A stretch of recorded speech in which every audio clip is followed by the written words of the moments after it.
Signal, the famous Go Farther gasoline, invites you to sit back and enjoy another strange story by The Whistler.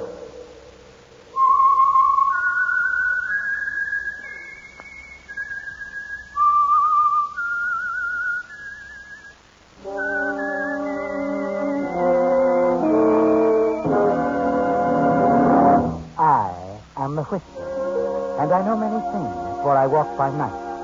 I know many strange tales hidden in the hearts of men and women who have stepped into the shadows. Yes, I know the nameless terrors of which they dare not speak.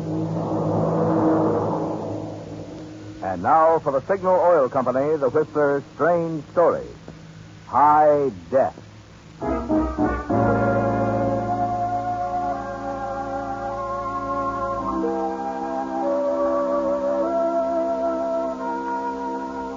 There are strange paradoxes in the night. The night itself is a paradox.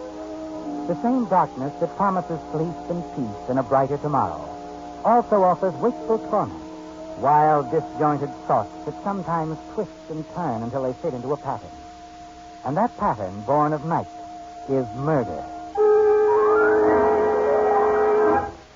Jim Mason woke with a start.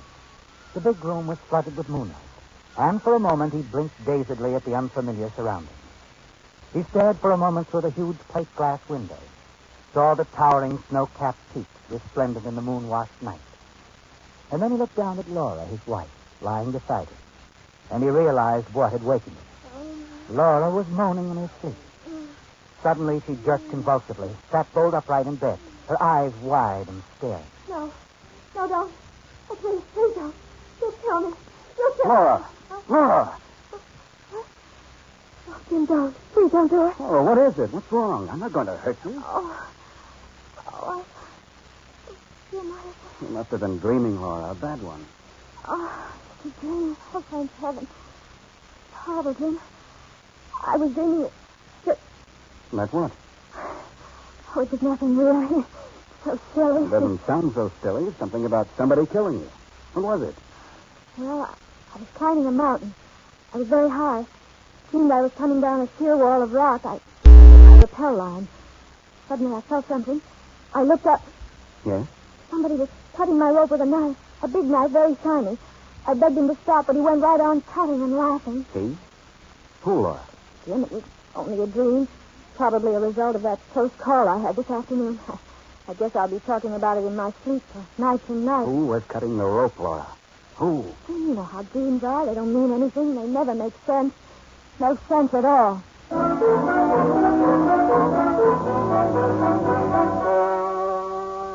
Just a bad dream, Jim. You don't dare look for an explanation, do you? Because, as Laura says, dreams never make sense. But you're not quite sure, are you? Long after Laura goes back to sleep, you lie there, your mind reliving the past few days. The events that brought you here to this remote Swiss valley, to the sharp-gabled and sprawling inn of Herr Schmidt that you told Laura and your close friends who are with you, Mona and Peter, so much about. Come here, Jim. So long it is, yeah. 3 years. And so well you look. Herr Schmidt, how are you? Oh, this is your wife? Yes, this is Laura. Willkommen, Frau Mason. Thank you. You two and your friends are going to climb? That is good. Your father, he did not come, Jim? No, he did not come. I'm sorry. I am so happy when I get your letter. Right away, I take it down to the village to Stefan. So he is happy, too. Stefan? Was he still here, then? I was afraid that he'd... Still here? But of course. Well, should he be? No one ever leaves here. Wait. Stefan! Stefan, come, Stefan. Here he comes. Stefan! Stefan, it's good to see you again. Jim, it is good to see you, too. Ah, good. Laura? Laura, this is Stefan. Stefan, this is my wife, Mrs. Mason. She's a climber you're going to be proud of. I'm so glad to meet you, Stephen. Jim has told me so much about you. According to him, you are the finest of all alpine guides. I hope you'll guide for us. Yeah, Frau Mason, I will guide for you.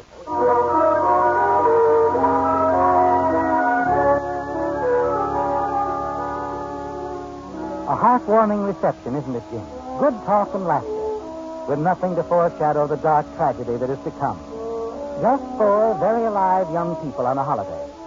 Your wife, Laura, yourself, and your 2 friends, Mona Williams and Peter Bennett. After a short visit, Herr Schmidt shows Mona to a room, Peter to his. then takes you and Laura to the room at the end of the hall. When you and Laura are alone, you turn to her. Well, what do you think of it, Laura? Was I exaggerating? No, you weren't. I love it, Jim. Everything. That enormous window, it's terrific. Or rather, the panorama's terrific. Yeah. Look at those mountains. From here they look so smooth and soft, but up there close, they're ridges, crags, ledges, ice walls. And that big gray dome, that over there, see it? Mm-hmm. I see it. They call it Gray Cloud. Dad and I almost made it to the top, but a sudden storm licked it. You never know when a storm will hit up here, but when it does, it means trouble. Real trouble.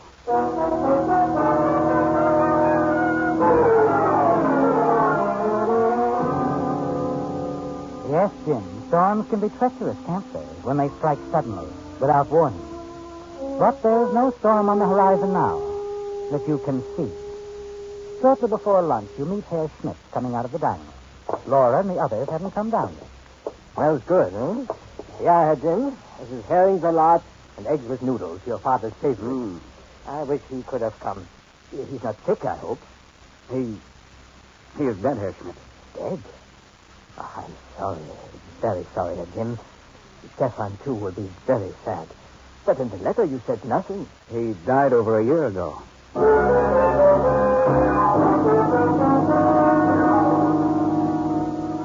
You leave Herr Schmidt clucking sadly to himself and step out onto the terrace, stroll to the rear of the inn, and stop suddenly. A few feet away, locked in a close embrace, are Peter and Mona. At that moment, Mona's eyes open and she stares straight into yours. And the storm you could not see strikes with full fury within you. You swing around and stalk back into the inn. After lunch, the four of you decide on a walk. You and Mona find yourselves paired off, with Peter and Laura, your wife, up the path, talking and laughing. It's utterly beautiful, Sam. Jim? What is it, Jim? Out there on the terrace. He's kissing you. I thought that was all settled. Certainly, a man has a perfect right to kiss the girl he's engaged to. I can't give you up. I can't. Yes, you did. Remember? I had no choice. You know that. Yes, I guess I do. I think I always knew that you'd never marry me. I knew it for sure when Laura came along. Laura with practically all the money in the world. I tried working, didn't I? Didn't take long for me to find out I knew a lot more about spending money than making it. Well, that was something anyway. I never even knew about spending it. You're learning now. I'm not marrying Peter just for his money, Jim. I'm very fond of him. Maybe I'll learn to love him. I hope so. You love me, Mona. You know you do. Jim, please. The only way I can ever have you is if Laura dies. And she's very healthy. Don't talk like this, Jim. Don't ever talk like that.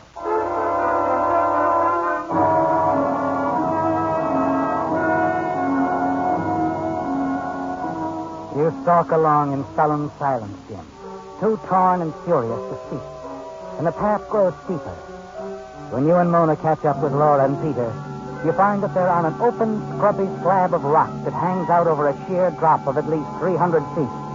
Below it is a jumble of rocks. Beyond that stretches the green valley, cut by a river winding serenely on its way. Jim, Mona, it's a simply lovely view. Come see. It is lovely. Look, you can see the inn. Dad and I used to walk up here just to smoke and talk. Oh, careful, that's a pretty steep drop. If you ever fell, they'd need a vacuum cleaner to find you. Laura, what are you doing? Come back off that ledge. A beautiful flower. I'm going to get it. She shouldn't be out on that narrow ledge if she should slip. Laura, come back. Nothing at all. I'll have it in a minute. Laura! You move quickly, Jim. In an instant, you're out on a small ledge that protrudes no more than a foot on the face of the wall. A section of it had crumbled under Laura's weight. You advance as far as you can, praying that the narrow ledge will hold. You carefully go down on one knee and jam your elbow into a crack for support. Laura, I'm going to reach out my hand. Grip it with your right hand. Then with both hands. I'm going to pull you up slowly till you can find the toe hold. Now, grab. Oh, that was close. It was too close. Thank goodness you can move that fast, Jim. I was paralyzed myself. Laura, are you all right? Are you, Laura? Oh, yes, I'm quite all right. I'm so sorry. I shouldn't have. I guess I just didn't think. Oh, Jim, darling, if it hadn't been for you, I'd be dead now.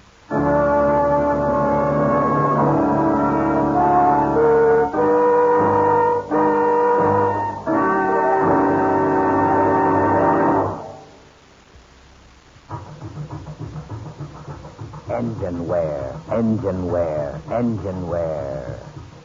Engine wear. It's one of the principal reasons drivers have to spend big sums of money having their motors overhauled. Engine wear. It's one of the principal reasons motors lose pep and power, get fewer miles per gallon of gas. Engine wear. It's one of the principal reasons cars gradually use more and more oil until eventually they become oil eaters. No wonder automotive and petroleum engineers for years have sought ways to reduce engine wear. And now at last, Signal reports startling success with an amazing new motor oil that reduces by 50% engine wear due to lubrication. That means your car can now keep its like-new pep and power twice as long. It means you can now enjoy low oil consumption twice as long if your car isn't already an oil eater.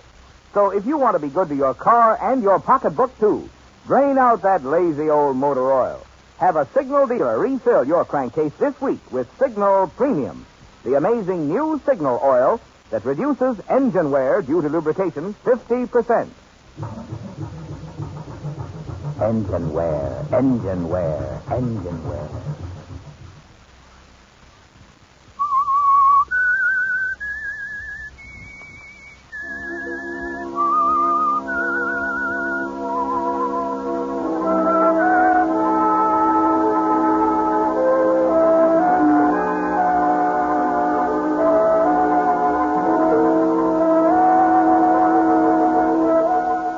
You lie there in bed, Jim, in the dead of night, wide awake, recalling today's strange chain of events. Your return to the High Valley in the Swiss Alps with your wife, Laura, and your friends, Mona Williams and Peter Dennis. The maddening sight of Mona in Peter's arms. Laura's possible fall from the rocky ledge. The fall that would have been fatal, Jim, had you not pulled your wife to safety. The irony of the situation twists within you. If Laura had fallen to her death, you'd have her money and Mona. It could have happened so simply, Jim. Yet you stepped into the breach, saved your wife's life, and in that instant, widened the gap between yourself and the two things you want most, Laura's money and Mona. That evening, the four of you were seated in the bar of the inn, toasting Laura's good fortune. And I always thought that when a person was on the brink of death, his whole life flashed before him. Oh, and it doesn't? Oh, no, Peter. All I could think of was darn that flower. When suddenly there was Jim's beautiful face and his even more beautiful arm hauling me up. They were just lucky the rest of their legs didn't collapse. Even when it was all over, I was still holding my phone. Well, I can joke about it now, but I was terribly frightened. I wonder if you'll ever know how grateful I am, darling. Sure, Laura. I know. Well, as the Chinese say, Jim, once you save a life, that life is yours to look after for as long as you live. See what you got yourself into, darling? Oh, cut it out. Okay, I was a hero. I saved you. Now forget it. Why, Jim? Yeah, well, it's not... I'm sorry. I didn't mean that. It's just that... I guess I'm a little jittery. Delayed reaction or something like that. I know, darling. Laura, how about this dance? It's a shame to let music like this go to waste. All right, Peter. Excuse me? Sure, Laura. Jim and I will shoot this one out. All right, Mona. All right, say something. Don't just stare. You know why I blew up. I do? Yes. You're thinking he wishes he hadn't been quite so fast getting down to that ledge to Laura. He wishes... Jim, that's not true. But it is true. That's just what I was thinking.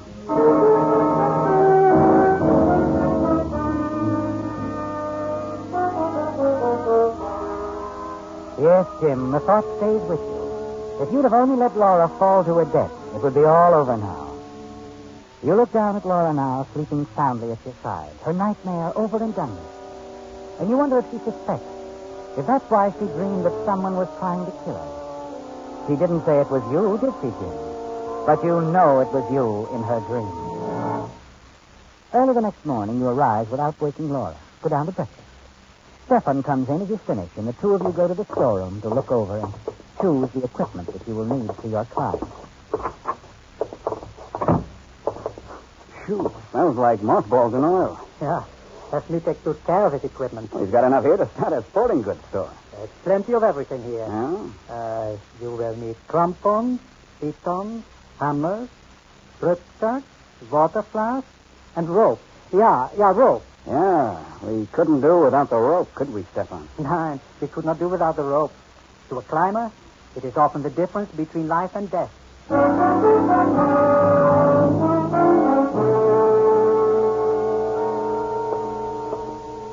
there you are, Jim. Morning, all. Have you eaten, Jim? Oh, hours ago. Be sociable anyway. Sit down to a cup of coffee. Well, I can do with a cup at that. Stefan thinks the climb to the upper ridges of the gray cloud would be a good climb. We won't try for the top, of course. That would be a little too rugged. Gray cloud. Sounds sort of ominous. It's not too tricky, though, Jim. I mean, after all, the girls, and Mona especially, hasn't done too much climbing. I resent that, Mr. Bennett. I'll have you know I'm very good. Oh, Laura, Jim, I've got wonderful news. Mona's broken down and agreed to set our wedding date for early summer. Oh, that is wonderful. I'm so glad. And I was thinking, Jim, I have no brothers or anything like that, and, well, you are our best friend. Will you be my best man? What? Oh, Jim. Did it get on your glasses? Here, take my hand. No, it's nothing. Nothing at all. Clumsy of me. You're not getting stage fright already, are you, Jim? No, it's just that I certainly made a mess of this tablecloth. Well, what do you say, Jim? Okay? Well, I don't know what to say, Pete. Look, there's no one I'd rather have. Mona, too, I know. Mona, you ask him in your most irresistible way, please. Yes. Yes, of course, Jim. I think that would be very, very nice. You want to leap to your feet, scream that Mona belongs to you, smash everything on the table, don't you, Jim? But you don't. No, you just sit there. Your eyes locked for a moment with Mona. Go to Peter Bennett. But you don't dare look at Laura, do you, Jim? You're afraid of what she might see in your eyes. All the hate and resentment you feel for her. And you know now what you must do. After breakfast, you hurry to the storeroom. You study the 4 coils of rappel rope. Select the darkest of the 4 and go to work. You work slowly and with infinite care. Finally, it's done. You smile. It looks like an extremely stout rope, doesn't it, Jim? Yes. But the full weight of a body, even a body as small and as light as Laura's, would snap it. Darker than the other 3 coils, it will be a simple matter to make certain that Laura gets this rope. By late the next afternoon, your party is past the timberline. Stefan, who is leading, shouts, points to an end. The hut is in sight. Small stone shelter built by the Swiss Alpine Club for use for the climbers. In a short time, you're there. We will camp here tonight. It's about time. Softy, I'm as fresh as a daisy. How about you, Laura? I'm fine. Be glad to get these shoes off, though. And the only thing that hurts on me is my stomach. Let's rustle up some food.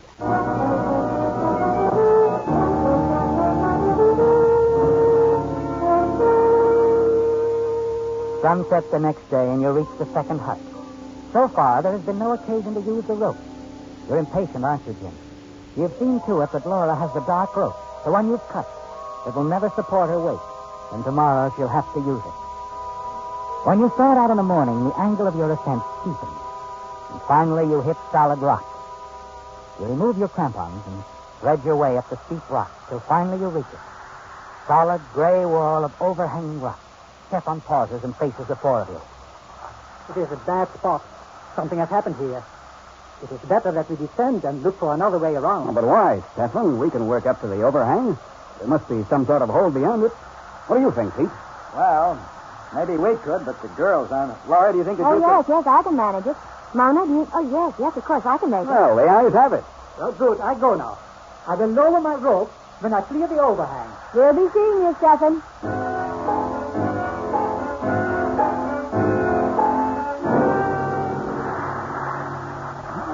Your hand, Jim.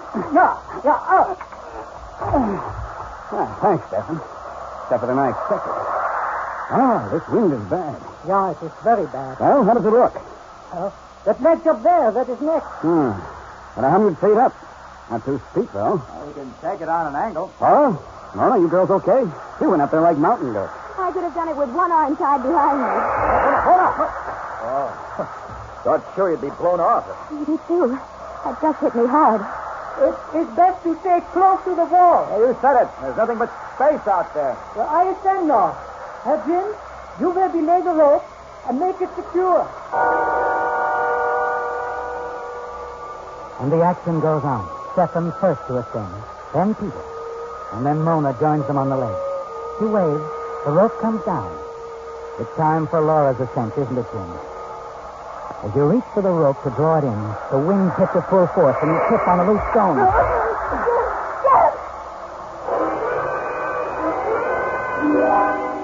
Your clawing fingers fasten onto the lip of the ledge. You're torn loose, break down the side of the wall, and claw about a nub. And hold. And there you cling, transfixed. Below you there is nothing but death. Sweat pours into your eyes. Your blood is a roar in your ears. You go weak. Manage to look up from Laura's stricken face peering over the edge. Jim, thank goodness. Hold on, Jim. Hold on.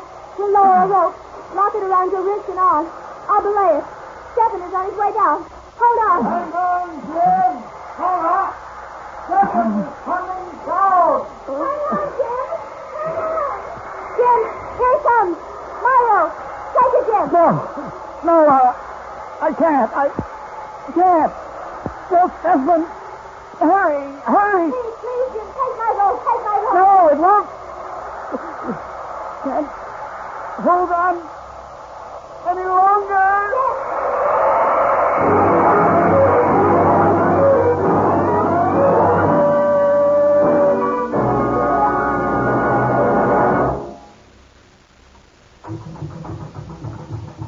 Engine wear, engine wear, engine wear. Is engine wear causing your expensive motor to wear out twice as fast as necessary?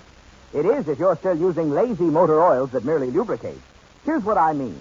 In amazing new Signal Premium Motor Oil, special properties are engineered into the oil through the marvels of modern chemistry. As a result, new Signal Premium not only reduces engine wear due to lubrication 50%, but also protects your motor in all these important extra ways. 1, keeps oil rings clean and free. 2, controls and reduces harmful engine deposits such as carbon, gum, and varnish. 3, prevents sticking of hydraulic valve lifters. 4, stops acid corrosion and rust. Best of all, new Signal Premium Motor Oil gives you all this extra protection at no increase in price. Good reason to get your next oil change at a Signal service station.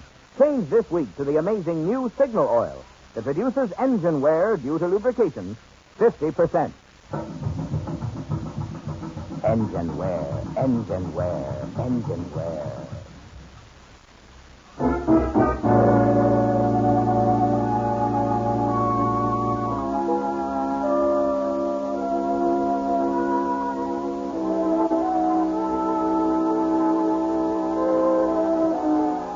The climbing party makes its descent slowly, silently.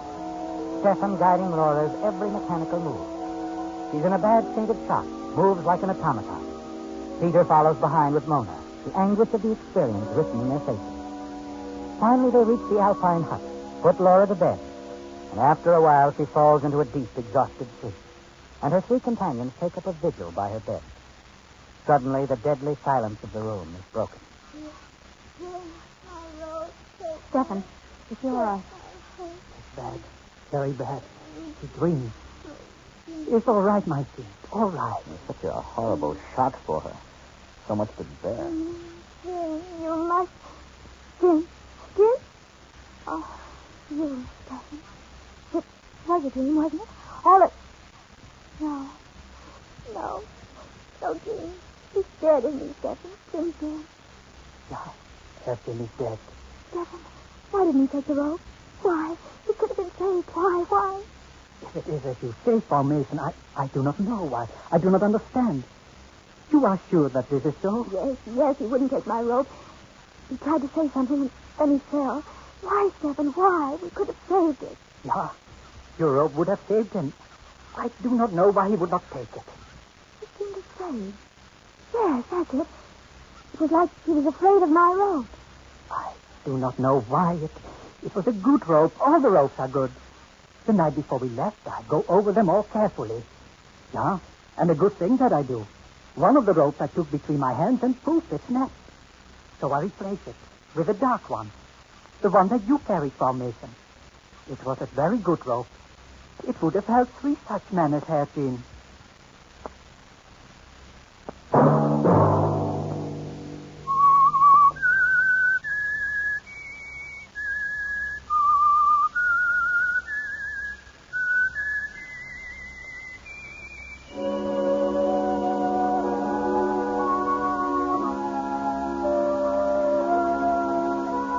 Let that whistle be your signal for the Signal Oil program, The Whistler, each Sunday night at the same time.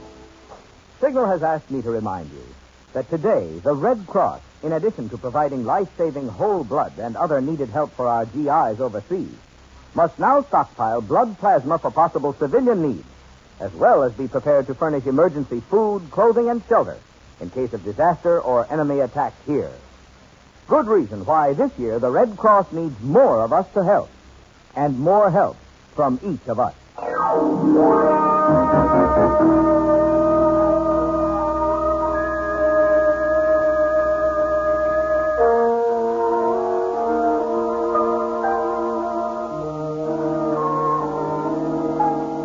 Tonight's story were Bill Forman, John Stevenson, Mary Shipp, John Daner, Robert Boone, Harold Deerenforth, and Michael Ann Barrett. The Whistler was produced and directed by George W. Allen, with story by Edwin K. Spangenberg, music by Wilbur Hatch, and was transmitted to our troops overseas by the Armed Forces Radio Service. The Whistler is entirely fictional, and all characters portrayed on the Whistler are also fictional. Any similarity of names or resemblance to persons living or dead is purely coincidental. Remember at this same time next Sunday, another strange tale by The Whistler. Marvin Miller speaking for the Signal Oil Company. Stay tuned now for Our Miss Brooks, starring Eve Arden, which follows immediately over most of these stations. This is CBS, the Columbia Broadcasting System.